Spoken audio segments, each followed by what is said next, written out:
Buenas, después de haber visto cómo se iba componiendo la ciudad en cada una de las etapas históricas, vamos a ver ahora las funciones y la vida urbana.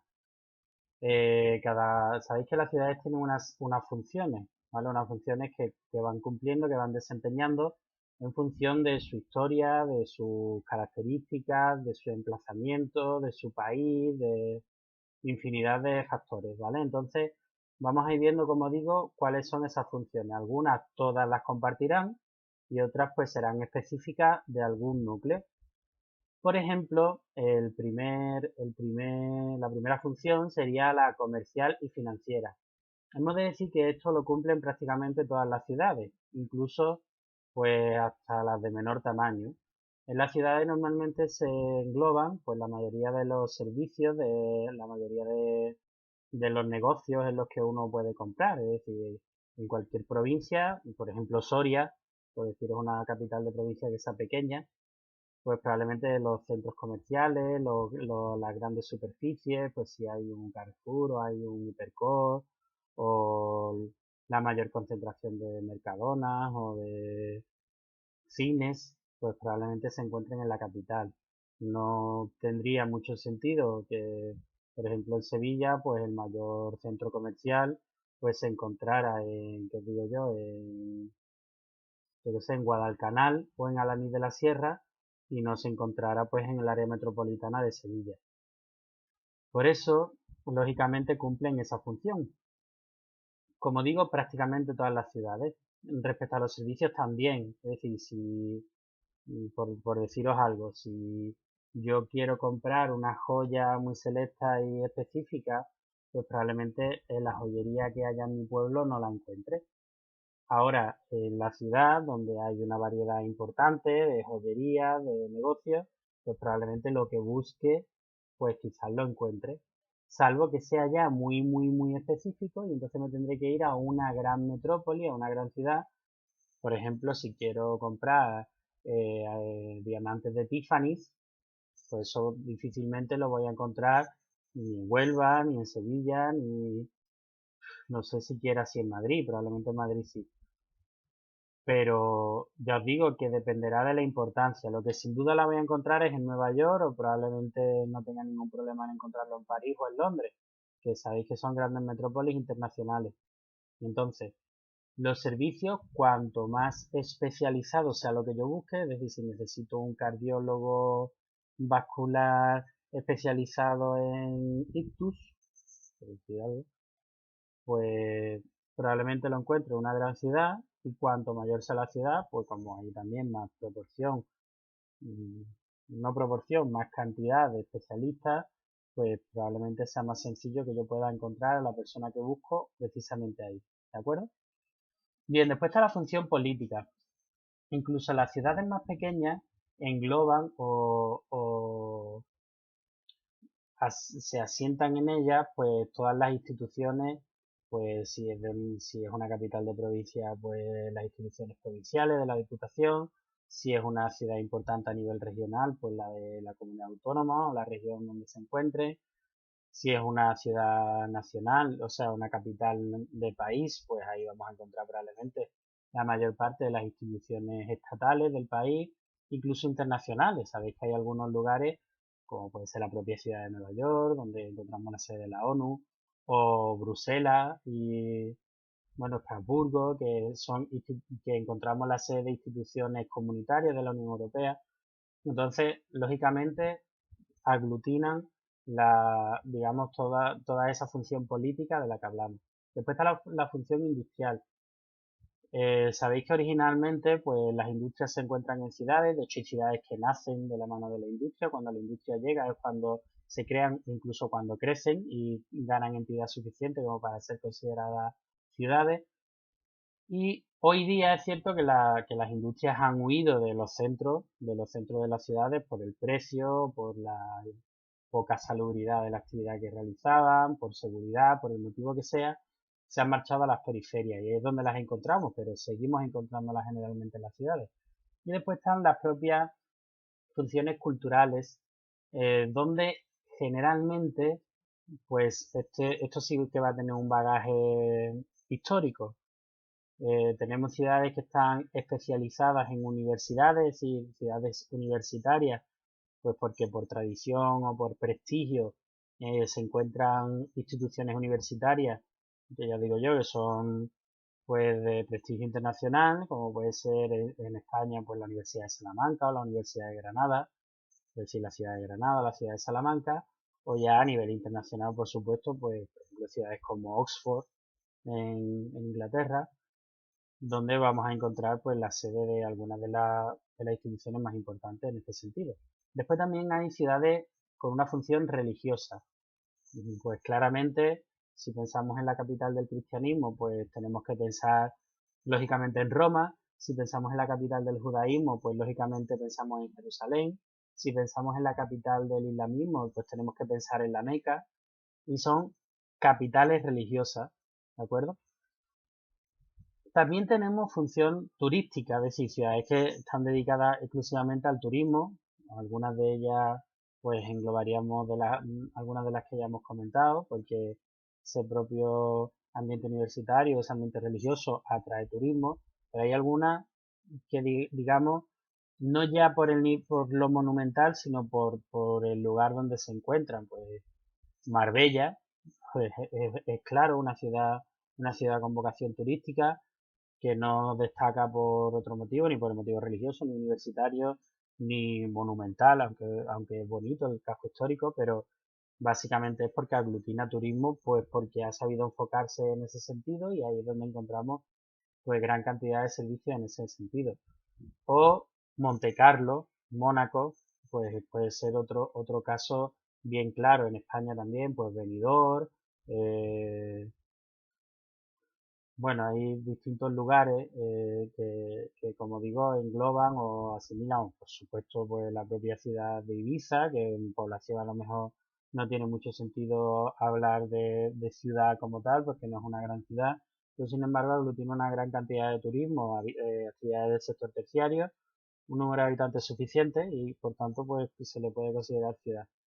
Y después, pues tenemos también las museísticas o las monumentales, que la ciudad en sí ya es un propio monumento. Sevilla mismo, ¿vale? Prácticamente todo el casco histórico de Sevilla puede ser considerada una ciudad museo, una ciudad monumental. En cada rincón encuentras un lugar que es especial y que atrae a miles y miles y miles de turistas durante el año. Y bueno, algunas súper conocidas, como puede ser la propia ciudad de Venecia o Florencia, que ya os digo que en sí ya son ciudades monumentales, o Dubrovnik, o no sé, hay muchísimas. Y por supuesto hay una función más, que sí que la comparten prácticamente todas las ciudades, que es la función residencial. La mayoría de los habitantes de un país se sitúan en las ciudades. Y la mayoría, como digo, en un entorno como puede ser pues la propia provincia de Sevilla, pues prácticamente el 70 al 75% de la población de la provincia la encontramos en el área metropolitana de Sevilla. Porque es donde encontramos más gente, porque bueno, por definición, pues las ciudades donde encontramos más densidad de población, porque pues aglutina servicios, oportunidades laborales, una serie de cuestiones, buenas comunicaciones, una serie de cuestiones que hacen atractiva la ciudad como lugar para vivir. Bueno, os pongo algunas imágenes de ciudades con ejemplos de estas funciones. Os pongo Nueva York, una imagen de Nueva York. Os muestro una confusión política, como puede ser la propia Washington DC, la capital de Estados Unidos, y se ve pues, la Casa Blanca, una ciudad industrial, y os he puesto el ejemplo de Huelva, que se ve ahí el polo químico. Después también he puesto una imagen de Oxford como ciudad universitaria, de Monte Carlo como turística, o función residencial, por ejemplo, París. Pero yo digo que muchas de ellas, pues hay infinidad de ejemplos. Bien, y ya en lo respectivo a la forma de vida urbana, que este tema no viene tal cual en el libro, pero quería tratarlo precisamente aquí. Es cierto que la vida urbana tiene una serie de ventajas y una serie de inconvenientes. Y quería que lo vierais y lo reflexionarais. Es cierto que ya en una actividad lo habéis tenido que hacer, elegir 5 motivos por lo que si vuestra familia se tuviera que mudar elegiríais una gran ciudad o un pueblo. Entonces ahí ya habéis tenido que sopesar un poco esas características. Bien, bueno, la vida urbana tiene una serie de ventajas que son incuestionables y que hacen que, pues, prácticamente la ciudad sea uno de los lugares más atractivos para vivir. Pues, por ejemplo, la enorme variedad de actividades culturales y educativas que existen. Uno puede elegir lo que quiera prácticamente, si le gusta pues, cualquier, digamos, estilo artístico, cualquier eh, gusto, hobby, pues en una ciudad lo va a encontrar y en un pueblo pues difícilmente lo hará. Después, bueno, la enorme cantidad de intercambios comerciales que se realizan, de mercados, de comercios que existen, la oferta sanitaria, por supuesto, que es mucho mayor que en un pueblo. Hay pueblos que están a 60 o 70 kilómetros del hospital más cercano y en cambio, pues en Sevilla, de cualquier centro sanitario lo encuentras a 5 minutos porque hay una gran cantidad, una gran concentración de los mejores hospitales públicos, privados y, bueno, clínicas, consultas médicas y demás. Bueno, un mercado de trabajo que es muy amplio, una oferta laboral, las oportunidades laborales pues prácticamente infinitas, que en los pueblos pues no existen y en cambio en las ciudades pues prácticamente, bueno, muchísima población puede trabajar porque hay una gran variedad de servicios en los que se pueden trabajar. Bueno, las posibilidades infinitas de ocio, por supuesto, bueno, a nivel deportivo, bueno, por supuesto de hostelería, de hoteles y demás.